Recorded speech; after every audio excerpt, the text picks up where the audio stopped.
नमस्कार मित्रों, मैं हूं डॉक्टर हरिनिवास। संस्कृत साहित्य एवं संस्कृति के इस चैनल पे महाभारत की श्रेष्ठ कथाओं में आपका स्वागत है। महाराज नल ने दमयंती का परित्याग कर दिया है। मन में तो कई बार ऐसा आया था कि अगर मैं चला गया तो दमयंती का क्या होगा, लेकिन कलयुग के प्रभाव से, जैसा कि महर्षि वेदव्यास ने लिखा, जगा में काम बने शून्य भार्याम उत्सृज्य दुखिता, अपनी पत्नी को छोड़ करके वो एकांत वन में प्रस्थान कर जाते हैं। जैसे ही नींद में से दमयंती जगती है, अपक्रांते नले राजन दमयंती गतक्लमाहा अबुध्यत वरारोहा संत्रस्ता विजने बने। उस एकांत वन में महाराज नल के चले जाने के बाद नींद में से जागी हुई वो दमयंती अत्यंत व्याकुल हो जाती है, जोर जोर से रोने लगती है। हा नाथ, हा महाराज, हा स्वामिन किम जहासि माम, हा हतास्मि विनष्टास्मि भीतास्मि विजने बने। हे स्वामी, हे महाराज, अरे आप मुझे छोड़ के कैसे जा सकते हैं? मैं तो मर गई, नष्ट हो गई, मुझे डर लग रहा है। इस एकांत वन में आप मुझसे दूर कहां चले गए? देखिए, इस चीज का भय तो पहले ही दमयंती को लग चुका था। दमयंती ने पहले ही कहा था कि आप मुझे विदर्भ भेजना चाहते हैं, यानी आप मुझे मेरी माता के यहां भेजना चाहते हैं। लेकिन जिस प्रकार से महाराज नल ने, क्योंकि वो तो सत्यवादी हैं, धर्मात्मा हैं, झूठ बोलते नहीं हैं, और इस चीज का विश्वास दिलवाया था कि नहीं, मैं तुम्हें नहीं छोड़ना चाहता हूं, मैं तुम्हारा परित्याग नहीं करना चाहता हूं। इसलिए दमयंती इतनी निश्चिंत सो गई थी। जीवन में इस चीज को याद रखिएगा कि अगर आपके मन में कोई शंका आ गई है, तो किसी की बात में से अगर वो चीज आपको मिली है, तो आपको उसकी ज्यादा केयर करने की जरूरत होती है। इस मामले की निश्चिंतता आपको परेशान कर सकती है। वही स्थिति यहां दमयंती की है। ननु नाम महाराज धर्मज्ञ सत्यवागसी कथमुक्त्वा तथा सत्यम सुप्ताम उत्सृज्य कानने। अब दमयंती कह रही है कि आप तो सत्यवादी हैं और आपने मुझे ये वचन दिया था कि आप मेरा परित्याग नहीं करेंगे, तो किस प्रकार से आप धर्मज्ञ और सत्यवादी होने के बाद भी इस जंगल में एकांत में मुझे छोड़ करके चले गए? कथम उत्सृज्य गंतासी दक्षाम भार्याम अनुव्रता विशेष तो अनपकृते परिणापकृते सती। अरे भाई, मैंने तो कोई गलती नहीं की, मेरा तो कोई दोष नहीं था। अगर आप जुए में सब कुछ हार गए, तो ये तो किसी और ने आपके साथ ये व्यवहार किया। मैं तो पतिव्रता, आप जैसे चाहते उस प्रकार से आपके कथनानुसार चलने वाली आपकी पत्नी। लेकिन क्या करूं, शास्त्रों ने लिखा है, ना काले विहितो मृत्युर मर्त्यानाम पुरुषर्षभ। अकाल मृत्यु मनुष्यों की नहीं हुआ करती है। देख लीजिए, ये हमारे शास्त्रों का वैशिष्ट्य है। दमयंती एकांत में है, वन में है, हर तरीके से परेशान है, लेकिन मरने का नहीं सोच सकती है। यहां तो लोगों के पास सब कुछ हो और फिर भी लोग बाग आत्महत्या कर लेते हैं। ये अभाव है। आज हमारी संस्कृति जिन लोगों तक नहीं पहुंची है, उनको इस प्रकार के संस्कार ही नहीं मिल पाते हैं कि मरना ये किसी समस्या का समाधान हो ही नहीं सकता है। तत्र कांता त्वयोपसृष्टा मुहूर्तमपि जीवति। आज मैं आपके बिना अगर जिंदा हूं तो उसका एक ही कारण है, क्योंकि अपमृत्यु ये मनुष्य को नहीं करनी चाहिए, मनुष्य को आत्महत्या नहीं करनी चाहिए, और जब तक मौत ना आई हो तब तक व्यक्ति मर नहीं सकता है। फिर दमयंती कहती है कि अब ठीक है, बहुत हंसी मजाक हो गया, इतनी देर आप छुप लिए मुझसे, इतनी देर आपने मुझे परेशान कर लिया, मुझे रुला लिया है, अब तो सामने आ जाओ। हाँ, मुझे मिल गया, अंदाज मिल गया।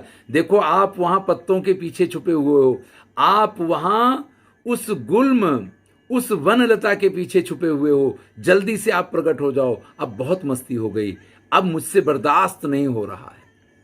इस प्रकार से दमयंती रोती है, विलाप करती है, कभी इस चीज को महसूस करने की कोशिश करती है कि नहीं, महाराज ने उसका परित्याग नहीं किया है, कहीं उसके आसपास ही होंगे।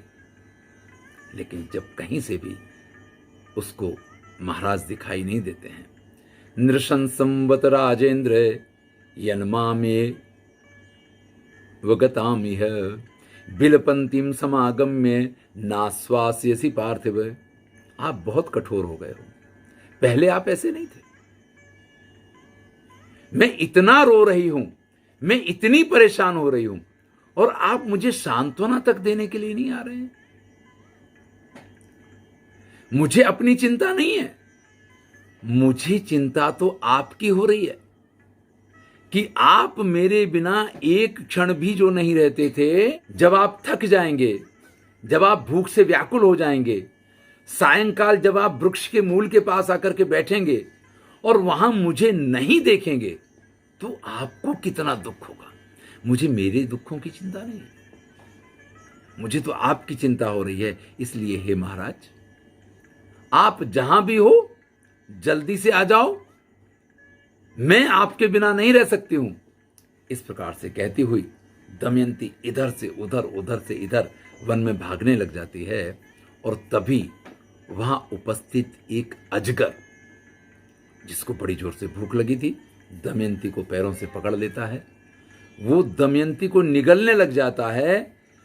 हा नाथ मामिह वने ग्रस्यमानाम अनाथवत ग्राहेणानेन विजने किमर्थम नानुधावसी। इस स्थिति में भी दमयंती महाराज नल को बुला रही है। वो कह रही है, इस जंगल में, इस एकांत में ये अजगर सांप ये मुझे लीले जा रहा है, और फिर भी आप मुझे बचाने के लिए क्यों नहीं आ रहे हैं। ध्यान दीजिएगा, दमयंती को इस समय भी अपनी चिंता नहीं है। वो कह रहे कि अगर ये सर्प मुझे खा जाता है और आपको जब अपनी धन संपत्ति राज्य सब कुछ वापस मिल जाएगा, लेकिन मैं जब आपके पास नहीं होंगी, उस समय आपकी जो दशा होगी, कौन आपको संभालेगा उस समय।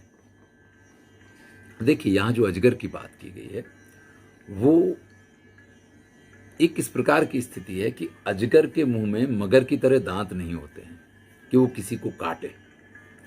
वो व्यक्ति को पूरा का पूरा पहले निगल जाता है, अपने अंदर ले लेता है, और फिर वो कुछ इस प्रकार की करवट वगैरह लेता है कि सारी हड्डियां टूट जाती हैं। तो जब तक व्यक्ति को आधा पर्दा उसने निगला हो, तब तक व्यक्ति के मरने के या घायल होने के भी कोई चांस नहीं होते। वो घायल भी नहीं होता है। हाँ, ये बात अलग है कि अगर सोते में सिर की तरफ से पकड़ लिया हो और मस्तक का भाग अगर उसके अंदर चला जाए और फिर श्वास ना आए, अगर पैरों से किसी को पकड़ा है, तो ऐसी स्थिति में तो जब तक वो पूरा शरीर उसका अंदर नहीं जाएगा, श्वास घुटना बंद नहीं होगा, तब तक उस व्यक्ति को कुछ नहीं होता है। यहाँ पे दमयंती के बारे में ये कथा है। नंद बाबा के लिए भी ये कथा आती, तब कृष्ण नंद बाबा को बचाते हैं। और इस प्रकार की कई कथाएं पाई जाती हैं कि अजगर ने अगर किसी को पकड़ लिया तो उसके प्राणों की रक्षा हुई है। दमयंती के विलाप को सुनकर के उसी समय वहां एक मृग व्याध, यानी पक्षियों का, प्राणियों का शिकार करने वाला एक शिकारी वहां आकर के पहुंच जाता है।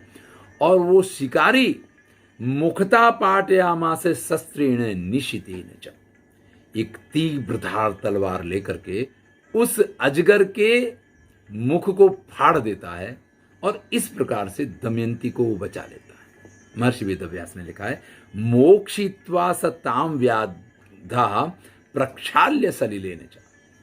अब अजगर के मुख में जाने से जो पूरा दमयंती के पैर वैर, जो शरीर का भाग अंदर गया था, गंदा हो गया है, तो अच्छी तरीके से दमयंती को स्नान वगैरह करवाता है, हाथ पैर वगैरह धुलवाता है, और फिर दमयंती के भोजन की व्यवस्था करता है।